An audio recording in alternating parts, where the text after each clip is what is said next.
네, 오늘 여러분과 함께 깊이 살펴볼 자료는 바로 박우식 가맹거래사님이 쓰신 이지 프랜차이즈 경영학개론입니다. 특히 이게 프랜차이즈 가맹본부 대표님들을 위한 실무 중심 경영 이론서인데요. 오늘은 이 책의 내용을 바탕으로 그 가맹 계약의 이해와 중요 조항에 좀 집중해 볼까 합니다. 네, 반갑습니다. 이 책을 통해서 가맹본부랑 가맹점 사업자 관계를 딱 정하는 핵심 문서, 바로 가맹계약서, 그 중요성이랑 작성 원칙, 또 관련 법령까지 명확하게 이해하는 게 목표입니다. 자, 그럼 박우식 가맹거래사님의 이지 프랜차이즈 경영학개론 속으로 한번 들어가 볼까요? 좋습니다. 이 이지 프랜차이즈 경영학개론을 보면요. 가맹계약을 단순히 권리 의무 나열한 문서가 아니라고 하잖아요. 네, 맞아요. 그 박우식 가맹거래사님의 지적처럼 계약은 단순한 서류 이상이죠. 그 관계의 기초이자 시작입니다. 그러니까 가맹본부는 계약 내용을 정확히 파악하고 또 공정한 조건을 제시하는 게 정말 중요해요. 이게 신뢰의 문제거든요. 네네, 신뢰. 그 박우식 가맹거래사님이 이지 프랜차이즈 경영학개론에서 강조하는 작성 원칙들도 좀 살펴볼까요? 첫째가 명확성, 구체성이던데요. 그렇죠.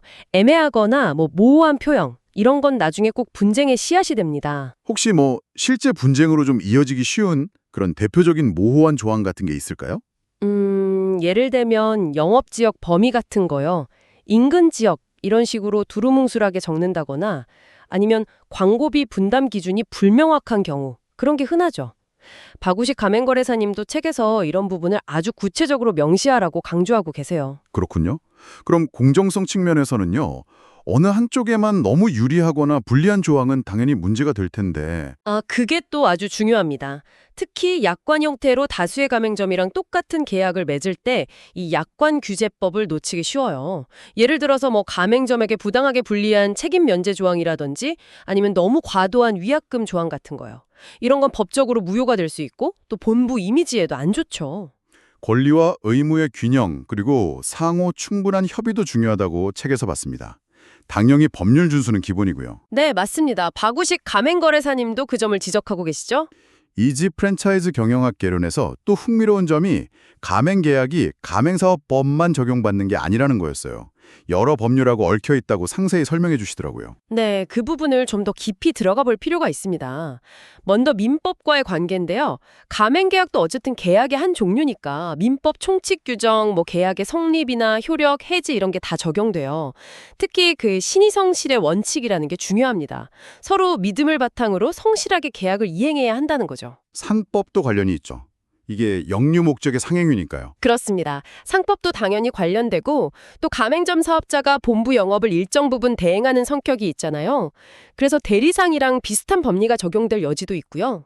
그리고 다수의 가맹점하고 동일한 계약을 맺는 경우가 많으니까 약관규제법, 아까 말씀하신 거, 이것도 중요하겠네요. 네, 매우 중요합니다. 불공정한 약관 조항들, 예를 들어 가맹점주에게 일방적으로 불리하거나 사업자 책임을 부당하게 면제, 제한하는 조항들, 이거 약관규제법 위반으로 무효가 될 수 있거든요.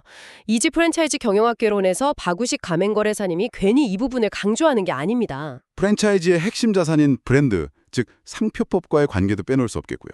물론이죠. 계약을 통해서 상표 사용 권한을 주지만 그 범위나 사용 방식 이런 걸 아주 명확하게 정해야 합니다. 그리고 가맹본부는 단순히 사용 허락만 하는 게 아니라 그 상표권을 제대로 보호하고 관리할 책임도 지는 거고요. 마지막으로 가장 기본이 되는 가맹사업법 준수. 이건 아무리 강조해도 지나치지 않겠죠? 그럼요. 정보 공개서 제공 의무라던가 가맹금 예치, 부당한 거래 강요 금지, 또 영업지역 보호 같은 핵심적인 사항들, 이런 건 반드시 지켜야 합니다. 이지 프랜차이즈 경영학 개론에서도 지적하듯이 이런 여러 법률들을 종합적으로 이해하고 계약서에 잘 녹여내는 게 필수적입니다. 그리고 필요하다면 당연히 법률 전문가의 도움을 받는 게 안전하고요. 네, 오늘 박우식 가맹거래사님의 이지 프랜차이즈 경영학개론을 길잡이 삼아서 가맹계약의 중요성, 또 복잡한 법률 관계까지 한번 짚어봤습니다. 결국 요점은 명확하고 공정한 계약 내용, 그리고 관련 법규를 철저히 지키는 것이 안정적인 프랜차이즈 사업의 기초라는 거네요. 맞습니다. 이 내용들이 여러분의 프랜차이즈 비즈니스 운영에 좀 실질적인 도움이 되기를 바랍니다.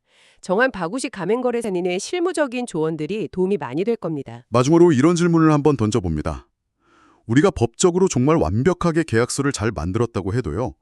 그 계약서 조항에 담기지 않은 혹은 담을 수 없는 가맹본부와 가맹점 사업자 간의 어떤 인간적인 신뢰나 문화적인 기대치 같은 것들 있잖아요. 이런 것들이 실제 관계에 과연 어떤 영향을 미칠까요? 어쩌면 바구식 가맹거래사님의 실무 지침 너머에 우리가 또 함께 고민해봐야 할 지점이 아닐까 싶습니다.